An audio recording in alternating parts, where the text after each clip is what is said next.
여러분 안녕하십니까? 진성호의 직설 시작합니다. 오늘 진성호의 직설은 옥회 목장의 결투라고나 할까요? 황교안 대 이해찬, 이해찬 대 황교안. 지금 통영에서 벌어지고 있는 옥회 목장의 결투 중계해 드리겠습니다. 자, 지금 이번 재보궐선거는 두 곳입니다. 둘 다 묘하게도 경남 지역입니다. 그 중에 한 곳이 바로 고성 통영 지역입니다. 18일 이해찬 대표와 황교안 대표는 묘하게도 같은 날 통영 고성 지역에서 선거 캠페인을 했습니다. 두 대표 모두 시장을 찾았습니다. 자, 어떻게 돌아오고 있을까요? 제가 진단해 드리겠습니다. 총선 내년에 있습니다. 그 전초전입니다. 과연 누가 승리할까요? 자, 지금 이해찬 대표와 황교안 대표가 묘하게 같은 날 시장을 찾았다고 해서 화제가 됐는데요. 제가 이 지역의 판세 한번 분석해 드리겠습니다. 그리고 저는 공정하지는 않습니다. 아무래도 팔은 안으로 굽는다고 한국당 편입니다. 그렇지만 이왕이면 조금 중립적이고 드라이하게 묘사해 드리겠습니다. 자, 통영 고성 지역은 아시다시피 지난 총선 때는 이군현 자유한국당 후보가 당시는 새누리당 후보였습니다. 무투표 당선됐던 지역입니다. 한국당의 세가 아주 강한 곳입니다. 그렇지만 쉽지는 않습니다. 왜냐하면 어쨌든 정권이 바뀐 뒤에 경남 지역의 민심이 한동안 문재인 대통령 쪽으로 가 있었던 것도 사실입니다. 그리고 지금도 여론조사만 보면 민주당의 세가 좀 셉니다. 그런데 문제는 여러분 지금 여론조사 믿습니까? 제가 볼 때는 이게 말도 안 되는 여론조사인데 어쨌든 봅시다.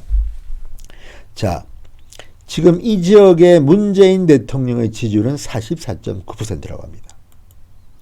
믿긴 않지만 어쨌든 뭐 그렇다고 하니까. 그리고 민주당은 36.6%, 한국당은 31.7%. 여론조사상으로는 민주당이 한국당보다 여론조사 높습니다. 믿습니까? 저는 안 믿습니다. 어쨌든. 그런데 묘하게 이날 황교안 대표와 이해찬 대표가 갔습니다. 통영 고성 지역입니다. 자, 이해찬 대표는 이날 18일 경남 통영 옛 신화 SB조선소 부지에서 최고위원회를 열었습니다. 최고위원들을 모두 데리고 왔습니다. 그리고 지역경제 발전을 위한 선물 보따리, 돈을 풀겠다는 것이죠. 뭐 김경수 지사가 경남도지사니까 간판 같지만 어쨌든 문재인 대통령은 이쪽에 뭐 수조 원의 돈을 막 쏟아붓고 있습니다. 그렇지만 될까요? 안 됩니다. 어쨌든 이해찬 대표는 그렇게 이야기하기도 합니다. 통영 고성은 조선 산업이 불황에 빠지며 산업위기 지역으로 바뀌어버렸다.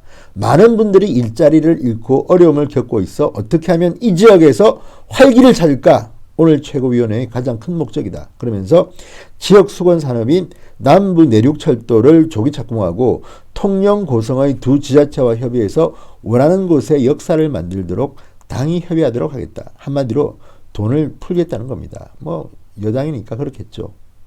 그렇지만 통영 고성의 유권자들이 민주당 후보를 지지할까요? No. 황교안 대표는 조금 다릅니다. 결이. 좌파 정권 심판론. 보다 근본적인 문제를 이야기합니다. 보수 결집입니다. 자, 황교안 대표는 이날 정점식 한국당 후보 선거사무소에서 열린 현장 최고위원회 회의에서 역시 황교안 대표도 현장 최고위원회를 열었습니다. 좌파 선동 정치로 통영 고성 경제를 어떻게 살릴 수 있겠냐. 현명한 판단을 내려서 이 정권의 오만과 독선을 심판해 줄 것이라고 확신한다. 그리고 황교안 대표는 경남 창원의 원룸을 이미 계약했다고 합니다. 공직선거운동이 시작되는 21일부터 아내와 함께 또 유명합니다. 황교안 대표의 한 사람. 저도 한번 만나본 적이 있는데요. 노래를 잘 부릅니다. 성가대 가수입니다. 함께 상주하겠다는 계획을 밝히기도 했습니다. 경남에 살겠다는 겁니다. 선거 기간 내에. 어쨌든 자, 이 보궐선거는 통영, 고성, 창원, 성산 두 곳에서 치러집니다. 그런데 그 중에서 오늘 이야기할 곳은 통영 고성입니다. 자, 내년 총선 분위기를 가늠할 수 있습니다. 이해찬 대표와 민주당은 자, 지난 지방선거 6.13 지방선거에서 통영시와 고성군의 기초단체장을 배출했습니다. 지난 6.13 지방선거 때는 민주당이 이긴 것입니다. 만만치 않습니다. 그래서 PK 공략에 속도를 내겠다고 합니다. 그렇지만 제가 알기로는 지금 통영 고성의 유권자들은 실망하고 있습니다. 왜? 지금 지역경제가 개판이 된 게 누구 탓입니까? 솔직히 문재인 대통령의 경제 무능, 자영업자들이 죽어나가고 있습니다. 빈부격차는 최악입니다. 실업자는 정말 130만을 넘어섰습니다. 이래놓고 이 지역만 돈 풀겠다는 겁니까? 이해찬 대표? 어림없습니다. 자, 황교안 대표 체제 이후 처음 치러지는 선거입니다. 그래서 황교안 대표는 이번에 올인할 겁니다. 자, 이번에 한국당의 후보는 공안검사 후배입니다. 황교안 대표의 정점식 후보입니다. 자, 이 정점식 후보 그리고 민주당의 후보는 양문석 후보입니다. 방통위원을 지냈습니다.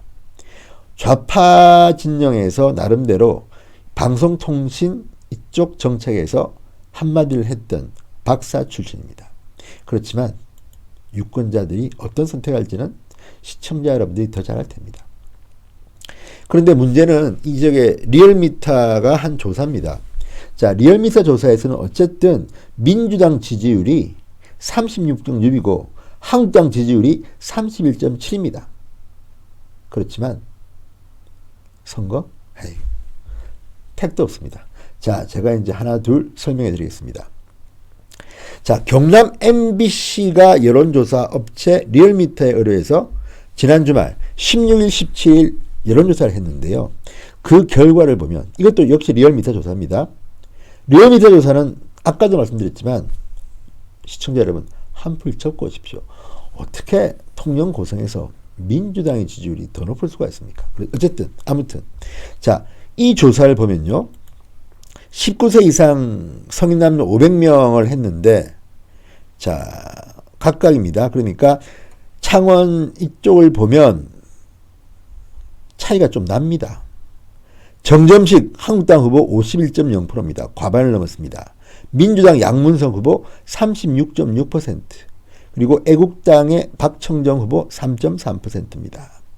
그래서 과반이 한국당 정점식 후보입니다. 양문석 후보 36.6과는 13.4%포인트의 큰 차이가 납니다. 이대로 가면 무난합니다. 그렇지만 마지막까지 정점식 후보 긴장을 늦추면 안 됩니다. 어쨌든 황교안 대표도 창원 성산과 통영 고성에서 살겠다고 하니까 마지막까지 뜨거운 선거 캠페인이 이루어질 겁니다. 자, 그러면 어떻게 될지 봅시다. 자, 고성군과 통영시가 있는데 통영시가 조금 더 유권자가 훨씬 많습니다. 그런데 자, 보면 통영시 이쪽과 고성군 이쪽에서 보면 어쨌든 양문석 후보보다는 정정식 후보 당선 가능성도 56.1대 30.4로 크게 차이가 납니다. 그리고 더 중요한 것은 분위기입니다. 분위기를 제가 이제 설명해 드리겠습니다. 지금 많은 이야기가 나오지만 이 지금 조사는 누가 기세를 잡냐는 겁니다. 그런데 기자들이 말합니다. 황교안이 왔을 때와 이해찬이 왔을 때 달라도 너무 다르다. 이런 이야기입니다. 자, 제가 그 현장 기자의 목소리를 한번 설명해 드리겠습니다. 같은 날 두 사람이 통영중앙시장에 나타났습니다. 통영중앙시장에서 경남 혈투를 벌입니다. 그런데 이 옥회목장을 결투해서 이해찬이 차였을 때와 황교안이 차였을 때 분위기가 180도 달랐다는 겁니다. 자, 오전, 오후로 나눠서 같은 장소에 나타나서 민심쟁탈전을 벌였습니다. 이해찬 대표가 오전에 나타났고, 자, 그 다음에 황교안 대표가 오후에 나타났습니다. 그런데 이 현장의 분위기를 묘사한 글을 보면 어쨌든 황교안이 나왔을 때의 그 시장 분위기와 이해찬이 나왔을 때의 분위기는 너무나 달랐다는 겁니다. 물론 이해찬 대표와 양문석 후보가 나타났을 때도 시장 상인들은 반갑게 맞습니다. 그렇지만 그 반응은 전혀 다릅니다. 황교안이 나타났을 때는 정말 깜짝 놀랄 정도로 뜨거웠다고 합니다. 다만 오히려 문제는 뭐냐면 황교안에 대한 열렬한 이 뜨거운 반응을 조금 드랍시킨 것은 오히려 대한애국당 때문이라고 합니다. 할 수 없죠. 지금 보수가 나뉘어서 하다 보니까 이렇게 됐는데 그렇다 하더라도 적어도 매너는 지켜야 될 것 같다는 생각이 듭니다. 그래서 저는 조심스럽게 예상해 봅니다. 제가 보는 포인트. 한국당 정점식 때 민주당 양문석 표를 깠을 때 제가 감히 예상합니다. 7대3으로 정점식 후보가 압승할 겁니다. 왜? 지금 말입니다. 말이 그렇지 이 혈투를 하는데 누가 뽑겠습니까? 유권자가 뽑습니다. 지금 민주당 문재인 정권 때문에 지금 경남 지역의 경제는 아수라장입니다. 특히 조선업은요. 이해찬 대표가 신화 조선소 자리에서 현장 최고위를 했다고 하지만 이게 하루아침에 되는 게 아닙니다. 지금 경제를 이렇게 망친 게 누굽니까? 과거에는 문제가 생기면 그런 이야기를 했습니다.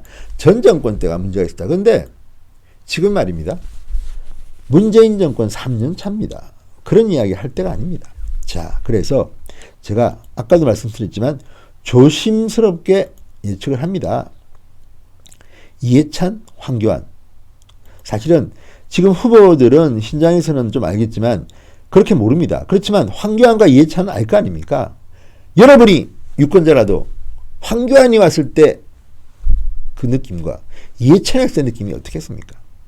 자, 그래서 통영 중앙시장을 둘러보면서 이 대표가 만났을 때 그리고 황 대표가 만났을 때 정말 분위기가 다르다는 겁니다. 보십시오. 자, 데일리안의 기사에서는 이런 말을 합니다. 황교안 대표가 오전에는 이해찬, 오후에는 통영시장을 찾았는데 황 대표에 대한 중앙시장 상인들의 반응은 상대적으로 뜨거웠다. 지역 사진 기자들이 많이 있다고 합니다. 오전과는 너무나 다르다. 이해찬과 황교안은 다릅니다. 자, 일부 시장 상인 및 장을 보러 왔던 시민들은 황 대표가 다가오기를 기다리고 있다가 황교안을 연호하거나 기념 촬영을 요구했고 또 다른 상인은 황 대표가 다가와 악수를 청하자 갑자기 눈물을 흘리기도 했다. 야, 여러분 이 기사 속에 답이 있습니다. 눈물 흘리면 끝나는 겁니다. 그거는. 그리고 제가 말씀드렸죠. 리얼미터 여론조사 너무 믿지 마십시오. 아까는 13 내지 14%포인트 정도 황교안이 지지하는 정점식 후보가 이기는 걸로 나왔지만 실제 표를 까면요. 제가 감히 이야기합니다. 7대3입니다. 감히 말입니다. 7대3입니다. 자, 그리고 어떤 상인들은 황교안 대표에게 이 나라를 살려달라고 응원했다고 합니다. 그리고 9일 경매장에서도 따뜻한 환영을 받았는데 한 상인은 황 대표의 손을 맞잡더니 나는 요즘 화가 나서 유튜브만 본다. 나라를 바로 잡아달라. 이렇게 말을 했다고 합니다. 자, 그런데 그날 이제 문제는 중앙시장 입구에 천막을 세워놓고 조원진 대표의 국회 상임 및 질의 등을 틀어놓던 애국당 지지자들이 이해찬이 왔을 때는 별다른 움직임이 없다가 황교안이 오니까 우리는 대한애국당이다. 3년 동안 태극기를 들고 싸웠다고 외쳤다고 합니다. 이때 황 대표의 반응이 재밌습니다. 시장 상인들 장사하시게 소라는 자제해달라. 제발 보수끼리 이렇게 좀 싸우지 맙시다. 그리고 정정당당하게 상대방 후보가 캠페인할 때는 하시라 그러고 나는 내 캠페인하면 되는 겁니다. 제발 좀 방해하지 마십시오. 자, 통영 결투는 시작됐습니다. 이해찬 대 황교안의 옥회목장의 결투입니다. 여러분 결과 아시겠죠? 황교안 대표가 해낼 겁니다. 자, 다음은 창원 성산 이야기를 하겠습니다만 오늘은 통영 고성 이 정도 제가 중계드리면 여러분 감 잡으실 겁니다. 황교안이 해냅니다. 여러분 기대해 주십시오. 진성호의 직설 여기까지입니다. 대단히 감사합니다.